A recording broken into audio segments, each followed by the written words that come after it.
आजच्या आपल्या या व्हिडिओमध्ये आपण जाणून घेणार आहोत घरोघरी मातीच्या चुली या मालिकेच्या आजच्या भागाचे लेटेस्ट त्याचबरोबर इंटरेस्टिंग अपडेट। तर इथे आता आपण असं पाहतो की जानकी ही आता देवघरात येऊन देवासमोर बसलेली असते। देवासमोर दिवा लावल्याच्या नंतर ती आता हात जोडून प्रार्थना करत असते। दरम्यान आज घरात जो जो काही प्रकार घडला तो सगळा जानकीला आठवत असतो। ऐश्वर्या आणि तिच्यामध्ये लागलेली पैस, त्यानंतर ऋषिकेशने जानकीला येऊन सांगितलं की आता मी घराचे वाटे करणार आहे आणि सगळ्यांना आपापला हिस्सा देणार आहे। त्यानंतर आता हे सगळं आठवून जानकीला वाईट वाटतच असतं। इतक्यात तिला सुमित्राचे शब्द आठवतात, ऋषिकेश हिचं बोलून झालं असेल तर तू लवकरात लवकर कागदपत्रांवर सह्या कर। मग आता जानकी ही विचार करते, याचा अर्थ आईनी ते पेपर ऐश्वर्याकडे ठेवायला दिलेत। ऐश्वर्याने कुठे ठेवलेत, काय ठेवलेत हे बघण्यासाठी आता जानकी जातच असते। इतक्यात तिथे असलेल्या पाण्याच्या ग्लासाला तिचा पाय लागतो आणि मग तिला आठवतं की पार्वतीच्या छातीला चक्कर आली त्यावेळेस ती जेव्हा पाणी आणायला गेली होती त्यावेळेस ऐश्वर्या तिथेच होती। याचा अर्थ नक्कीच ऐश्वर्याने त्यावेळेस पेपर्समध्ये काही ना काहीतरी अफरादफर केलेली असणारच। आता मला काही करून बघायला हवं काय नेमकं घडलंय ते। ऐश्वर्याला पार्वती आईंनीच मदत केलेली असेल तर असा विचार आता जानकी करायला लागते आणि मग आता जानकी ही थेट पार्वतीच्या खोलीच्या दिशेने यायला लागते। तर दुसरीकडे आता ऐश्वर्या ही पार्वतीला म्हणत असते, बघा अचानक जर तुम्ही अशा गायब झालात तर मग मात्र सगळ्यांना प्रश्न पडेल की अचानक पार्वती आई अशा कुठे गायब झाल्या, प्रॉपर्टीचे वाटे झाले आणि तुम्ही निघून गेलात, मग बघा मग काय होईल। मग ऋषिकेश दादांना तुमच्यावर संशय येईल आणि मग ते तुमच्या मागे लागतील, तुम्हाला शोधतील आणि नंतर तुम्ही सापडलात की तुम्हाला पोलिसांच्या ताब्यात देतील। मग मी तुम्हाला तुमच्या मुलीचा पत्ता देऊनही काहीच उपयोग होणार नाही, कारण मग तुम्ही पोलिसांच्या ताब्यात जाल आणि पोलीस तुम्हाला कस्टडी देतील। आता तुम्हीच ठरवा काय करायचं आहे ते। बघा आता मात्र बिचारी लता रडायला लागते, म्हणायला लागते, असं नको ग वागूस माझ्याबरोबर, नको वागूस, हवं तर मी हात जोडते तुझ्यासमोर, प्लीज सोडून दे मला, जाऊ दे मला, मोकळं कर ह्या सगळ्यातनं, नाही राहायचं ग मला इथे, नाही राहायचं, मला जायचं आहे माझ्या मुलीकडे। त्याबरोबर आता लगेचच सारंगला तिचं वाईट वाटतं। सारंग तिला म्हणायला लागतो, आओ आओ काकू ऐका, तुम्ही रडू नका, अशा शांत व्हा। त्याबरोबर लता म्हणायला लागते, अरे जाऊ द्या ना मला, का अडवून ठेवलंयस तू मला, अगं तू काय म्हणाली होतीस तसं केलं आहे आता मी, ए बाई जाऊ दे ग मला, मला माझ्या मुलीला भेटायचं आहे, हात जोडते मी, हवं तर पदर पसरते, जाऊ दे मला। त्याबरोबर लगेचच ऐश्वर्या म्हणायला लागते, अगं लता रडू नको ग, जाऊन देईन मी तुला, जाऊन देईन ना, काळजी करू नको, तू माझ्यावर विश्वास ठेव। हे बघ ऐक, आता प्रॉपर्टीचे वाटे वगैरे सगळं झालेलं आहे, मग आता मी घरातल्या सगळ्यांना सांगेन पार्वती आईंना 4 धामच्या यात्रेला जायचं आहे, मग तू यात्रेला जायला बाहेर पड आणि एकदा का तू यात्रेला निघून गेलीस की मग तुला तुझ्या मुलीचा पत्ता मी देईन आणि मग तू तिकडे तुझ्या मुलीकडे निघून जा। एक गोष्ट लक्षात ठेव, हे असंच होईल, कारण काय आहे कुठल्याही गोष्टीच्या आधी प्लॅनिंग करणं हे गरजेचं असतंच। त्याबरोबर लगेचच आता इकडे सारंगसुद्धा म्हणायला लागतो, हो ना बरोबर आहे, प्लॅनिंग केलेली नसेल तर कुठलीच गोष्ट करता येत नाही, प्लॅनिंग करायलाच हवं। त्याबरोबर लगेचच आता इकडे लता म्हणते, नक्की तू असं करशील ना, नक्की देशील ना ग मला माझ्या मुलीचा पत्ता। त्यावर ऐश्वर्या म्हणते, हो देईन, नक्की देईन, तू फक्त माझ्यावरती विश्वास ठेव। हे बघ माझ्या नवऱ्याच्या डोक्यावरती हात ठेवला, नवऱ्याची शपथ, मी तुला तुझ्या मुलीचा पत्ता देईन, तू काही काळजी करू नकोस, माझ्यावरती निश्चिंत विश्वास ठेवून तू राहू शकतेस, कळलं तुला, जा आता तू, मी तुला तुझ्या मुलीचा पत्ता देईन आणि तू तिला भेटायला जाशील, जा। त्याबरोबर लगेचच लता म्हणायला लागते, मला भेटायचं आहे ग, माझ्या मुलीला भेटायचं आहे, माझी शेवटची इच्छा आहे। एवढं बोलून लता तिकडनं निघते आणि त्यानंतर आता ती स्वतःच्या खोलीमध्ये आलेली असते। खोलीचा दरवाजा उघडून बघते तर काय, समोर जानकी उभी असते। जानकीला बघून लता घाबरते आणि म्हणते, जानकी तू माझ्या खोलीत? त्यावर जानकी म्हणते, हो अहो मगाशी चक्कर आली होती ना तुम्हाला, म्हणून मी बघायला आले। अहो या या तुमचीच खोली आहे, या, हे काय तुमचे हात काय एवढे थंड पडले मला बघून। त्यावर लता म्हणते, अगं ते अशी अचानक आलीस ना तू माझ्यासमोर म्हणून। त्याबरोबर जानकी हसते आणि लताला म्हणते, काय हो तुम्ही जगातल्या अशा पहिल्या सासूबाई असाल ज्या सुनेला बघून घाबरताय। बरं अहो तसं काय झालं ना, ते तुम्हाला मगाशी चक्कर आली आपल्या देवघरात, त्याच्या आधी तुम्हाला बाहेरसुद्धा चक्कर आली होती ना, म्हणून मग मला तुमची काळजी वाटत होती. त्यावर ती म्हणते, अगं हो, मला बीपीचा त्रास आहे ना. त्यावर जानकी म्हणते, हो आहो, मला माहिती आहे तुम्हाला बीपीचा त्रास आहे. मी कुठं म्हटलं तुम्ही खोटं बोलता, नाटक करता, ड्रामा करता. नाही करत ना तुम्ही नाटक. त्याबरोबर लगेचच लता ही, नाही गं, मी नाटक का करू असं म्हणते. त्यावर जानकी म्हणते, म्हणूनच मी डॉक्टरकडे जाऊन तुमच्यासाठी औषध आणले. हे बघा, हे औषध घ्या तुम्ही, म्हणजे तुम्हाला बरं वाटेल. डॉक्टरने सांगितलं आहे हा कोर्स पूर्ण केला की बरं वाटेल, ही घ्या. त्यावर लता म्हणते, अगं नाही नको, मी घेईन ना नंतर. त्यावर जानकी म्हणते, आता काय स्वतःच्या मुलाच्याच हाताने गोळी घ्याल का? थांबा, ऋषिकेशना बोलवते. त्यावर लगेचच लता म्हणते, नाही नको, मी घेते. आणि मग लता गोळी खाते. त्यावर लगेचच जानकी लताला म्हणते, डॉक्टरने तुम्हाला माहिती आहे काय सांगितलं आहे? त्याने सांगितलं आहे ज्यांना बीपीचा त्रास असेल ना त्यांना ही गोळी खाल्ल्याच्या नंतर लगेच बरं वाटेल, पण ज्यांना बीपीचा त्रास नसेल आणि तरीही ते लोक ही गोळी खातील ना, ते डायरेक्ट, तुम्हाला कळतं आहे ना मला काय सांगायचं आहे ते. त्यावर लता काही बोलत नाही. जानकी म्हणते, तुम्हाला आहे ना बीपीचा त्रास? त्यावर लता होकार देते. जानकी म्हणते, मग तुम्हाला काहीच नाही होणार, तुम्ही कशाला विचार करताय? घ्या, गोळीचा कोर्स कंप्लीट करा हा. आणि मग जानकी ही हसत तिकडनं बाहेर पडते. आता मात्र लताला काही बीपीचा त्रास नसल्यामुळे ती घाबरते. ती म्हणायला लागते, देवा, आता कोणती गोळी खाल्ली आहे मी नेमकी? मला काही होणार तर नाही ना? बापरे. आणि मग ती आता जोरजोरात खोकायला लागते. तिला गोळी बाहेर काढायची असते आणि त्यासाठी ती प्रयत्न करू लागते. पण आता इकडे ही गोळी काही केल्या तिची बाहेर निघत नसते. मग काय, आता लता येते घराच्या अंगणात आणि अंगणात येऊनसुद्धा ती खोकून गोळी बाहेर काढण्याचा प्रयत्न करत असते. ती म्हणत असते, अरे आज तरी ही गोळी बाहेर निघणार आहे का? त्याबरोबर जानकी तिकडे येते आणि म्हणत असते, नाही निघाली तर काहीच फरक पडत नाही. त्यावर लता तिच्याकडे बघते. जानकी म्हणत असते, ती गोळी बीपीची नव्हती, विटॅमिनची होती, काळजी करू नका. आणि आता मला हेही कळलं आहे की तुम्हाला बीपीचा वगैरे काहीही त्रास नाही आहे, तर तुम्ही मगाशी बीपीचा त्रास असल्याचं नाटक केलं. त्याबरोबर लता लगेचच म्हणायला लागते, नाही गं जानकी, तसं काही. त्यावर जानकी म्हणते, बास, खरं कळलं आहे मला. मगाशी तुम्ही चक्कर आल्याचं नाटक केलं. मी तुमच्याच भल्यासाठी पाणी आणायला गेले आणि तेव्हा ऐश्वर्याने प्रॉपर्टीचे पेपर्स बदलले, बरोबर ना? त्याबरोबर लगेचच जानकी म्हणायला लागते, का वागताय हो तुम्ही माझ्याशी असं? सांगा ना.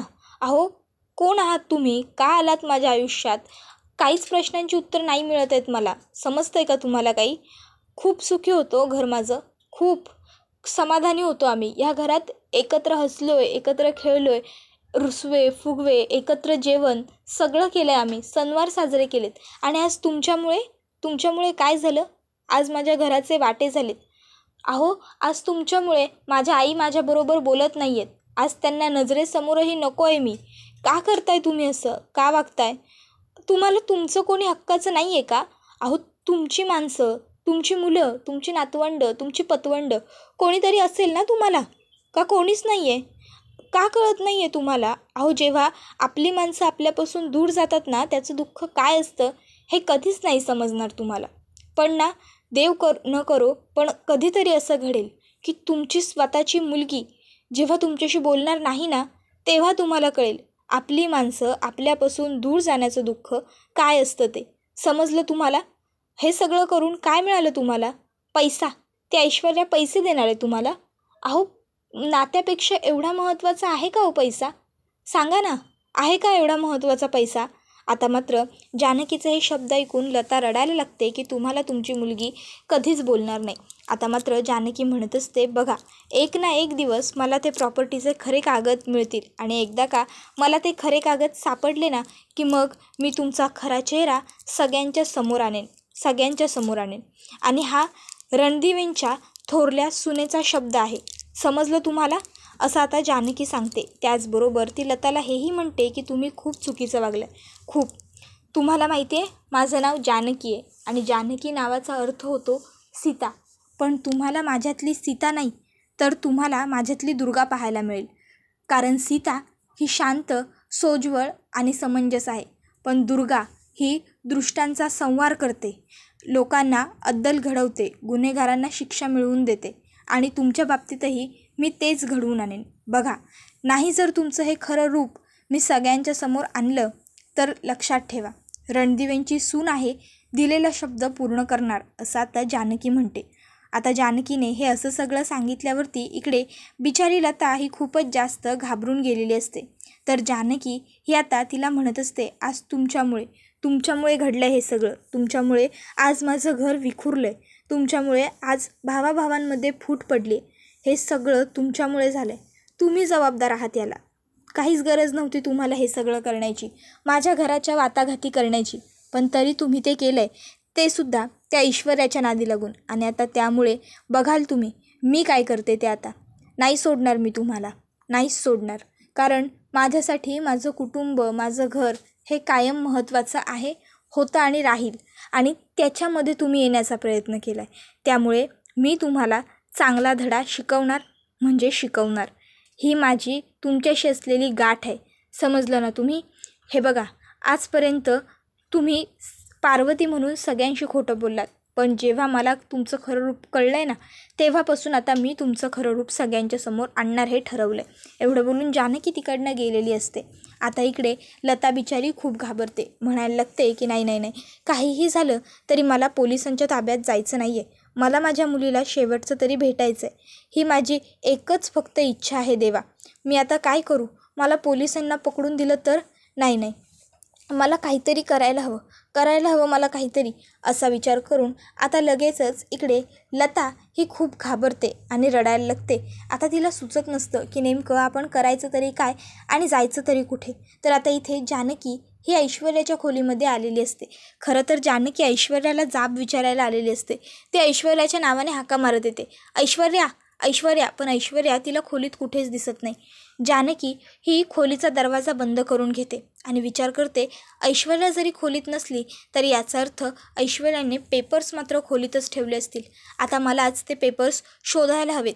आणि मग लगेचच जानकी आता ऐश्वर्याच्या खोलीत प्रॉपर्टीचे पेपर्स आपण शोधायचे असं ठरवते आणि पेपर्स शोधायला सुरुवात करते. सगळ्यात अगोदर जानकी ही ऐश्वर्याच्या बेड बाजूला जे ड्रॉवर असतात तिथे उघडून बघते, पण तिथे काहीच नसतं.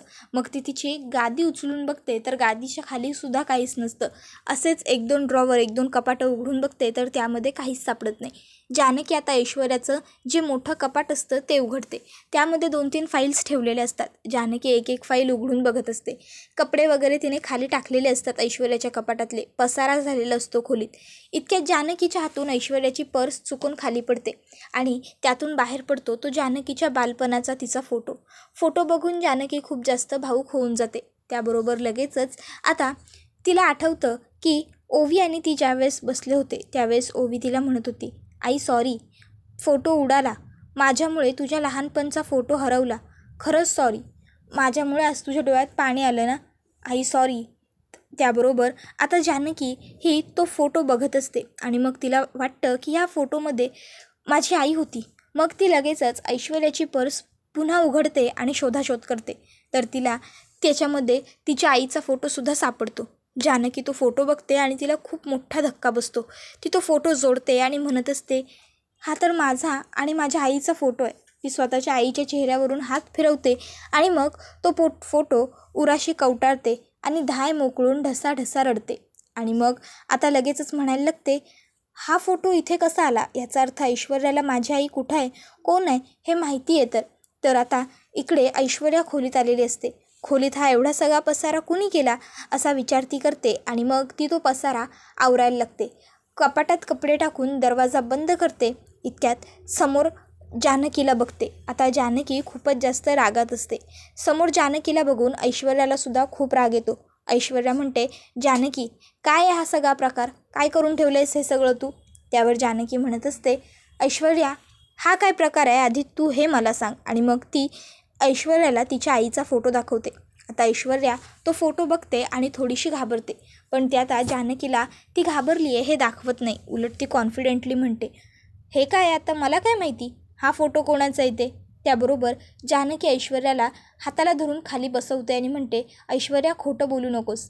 मला माहिती आहे की तुला हे व्यवस्थित माहीत होतं की हा फोटो माझ्या आईचा आहे, तरी तू लपवून ठेवलास. ऐश्वर्या जानकीला म्हणत असते, जानकी सोड मला, वेड्यासारखं वागू नकोस, सोड मला. आणि मग ती जानकीपासून पळून जाण्याचा प्रयत्न करत असते. खोलीच्या दरवाजाच्या दिशेने ऐश्वर्या जात असते. जानकी तिच्या हाताला पकडते आणि तिला पुन्हा खेचून खोलीत घेते आणि म्हणत असते, ऐश्वर्या, पळण्याचा प्रयत्न करू नकोस. हे बघ, मला सांग, माझी आई कुठे आहे? तुला माहिती आहे ना तिच्याबद्दल? सांग. हा माझ्या आईचा फोटो आहे हे माहिती असतानासुद्धा तू फोटो लपवलास. हो ना ऐश्वर्या, का वागलीस असं? सांग लवकर. हे बघ, एक गोष्ट लक्षात ठेव, माझ्या आईपर्यंत पोहोचण्यासाठी मी काहीही करू शकते, अगदी काहीही. त्यामुळे मला सांग, कुठे आहे माझी आई? ऐश्वर्या बोल, आई कुठे आहे माझी? त्याबरोबर ऐश्वर्या म्हणते, जानकी वेड्यासारखं वागू नकोस, मला नाही माहीत. आणि मग ती जानकीला ढकलते आणि खोलीच्या बाहेर जाण्याचा प्रयत्न करत असते. जानकी पुन्हा तिला पकडते आणि तिचा गळा आवळते आणि तिला म्हणते, हे बघ ऐश्वर्या, माझ्या आईपर्यंत पोहोचण्यासाठी मी काहीही करू शकते, काहीही. त्यामुळे तू उगाच माझा अंत पाहू नकोस. सांग, सांग माझी आई कुठे? बोल. एवढ्या वर्षानंतर मी पुन्हा माझ्या आईला बघितलं आहे. बोल ऐश्वर्या, कुठं आहे माझी आई? आणि मग आता जानकी ऐश्वर्याचा गळा आवळते आणि तिला म्हणत असते की ऐश्वर्या, खरं सांग मला. हे बघ, खरं सांग, नाहीतर मी सोडणार नाही तुला. नाही सोडणार, मी तुझा जीवसुद्धा घेऊ शकते. ऐश्वर्या बोल, कुठं आहे माझी आई? ऐश्वर्या बोल, कुठं आहे आई? बोल ऐश्वर्या. आता ऐश्वर्या जानकीला म्हणत असते, जानकी सोड मला, जानकी सोड. जानकी ऐश्वर्याला एकच प्रश्न विचारते, तू सांग, कुठं आहे माझी आई? कोण आहे आई माझी? बोल ऐश्वर्या बोल. ऐश्वर्या आता पूर्णपणे घाबरून गेलेली असते. जानकीने गळा आवळल्यानंतर आता काय करावं हे ऐश्वर्याला सुचत नसतं. ऐश्वर्या स्वतःला जानकीच्या ताब्यातून सोडवण्याचे खूप प्रयत्न करते, पण शेवटी आता ऐश्वर्याला जानकीच्या हातातून स्वतःचा गळा सोडवणं काही शक्य होत नाही. जानकी म्हणत असते, ऐश्वर्या खरं बोल, बोल तू वाचशील, बोल. त्याबरोबर ऐश्वर्या म्हणते, पार्वती आहे, पार्वती. त्याबरोबर आता लगेचच जानकी ऐश्वर्याचा गळा सोडते. ऐश्वर्या जानकीला धक्का देते आणि तिथेच स्वतःच्या रूममध्ये तिला बंद करून ठेवून निघून जाते. आता मात्र जानकी ही तिथेच बेडवरती बसलेली असते आणि मग आता ती म्हणायला लागते, पार्वती आई, याचा अर्थ माझी आई कोण आहे हे पार्वती आईला माहीत आहे? पार्वती आईला माहीत आहे माझी आई कोण आहे? म्हणजे पार्वती आई मला सांगू शकेल माझी आई कोण आहे, कुठे आहे? पार्वती आई. आता मात्र जानकीला वाटतं की पार्वती आईच तिला तिच्या आईबद्दल सांगू शकेल, पण अजूनही तिला हे माहीत नाही आहे की पार्वती आई हीच तिची आई आहे. मग आता जानकी ठरवते की आपण आता पार्वती आईबरोबर बोलायचं आणि तिला आपल्या आईबद्दलची माहिती विचारायची. जानकी धावत पळत खाली येते आणि गुलाबला विचारते, गुलाब दादा, पार्वती आई कुठे आहेत? गुलाब सांगतो, पार्वती आई, त्यासने आत्ताच मी इकडनं बाहेर जाताना पाहिलं. त्याबरोबर जानकी म्हणते, काय, बाहेर गेल्या? आणि मग इतक्यात तिकडे ऋषिकेश येतो. ऋषिकेश विचारतो, जानकी काय झालं? त्यावर जानकी सांगते, बघा ना गुलाबदादा काय म्हणतायत ऋषिकेश, पार्वती आई कुठे सापडत नाही आहेत, बाहेर गेल्यात कुठेतरी. त्यावर ऋषिकेश म्हणतो, काय बाहेर? ये आपण बघूया तिला, ये. गुलाब तू इकडं बघ, जानकी तू तिकडे जा, मी समोर जातो. त्यावर जानकी म्हणते, ठीक आहे. मग आता ऋषिकेश, जानकी आणि गुलाब तिघंही पार्वतीला शोधायला सुरुवात करतात. आता जानकी ही रस्त्याने विचारत फिरत असते, एक गुलाबी रंगाची 60-65 वर्षांची बाई कोणी पाहिली आहे का? इतक्यात ती मंदिराच्या आवारात येते. आता मंदिराच्या पुजाऱ्यांकडे ती जाते आणि त्यांना विचारत असते, काका, तुम्ही गुलाबी रंगाची साडी नेसलेली 60-65 वर्षांची बाई इथे कुठे पाहिली आहे का? त्यावर गुरुजी म्हणतात, 60-65 वर्षांची गुलाबी रंगाची साडी नेसलेली बाई?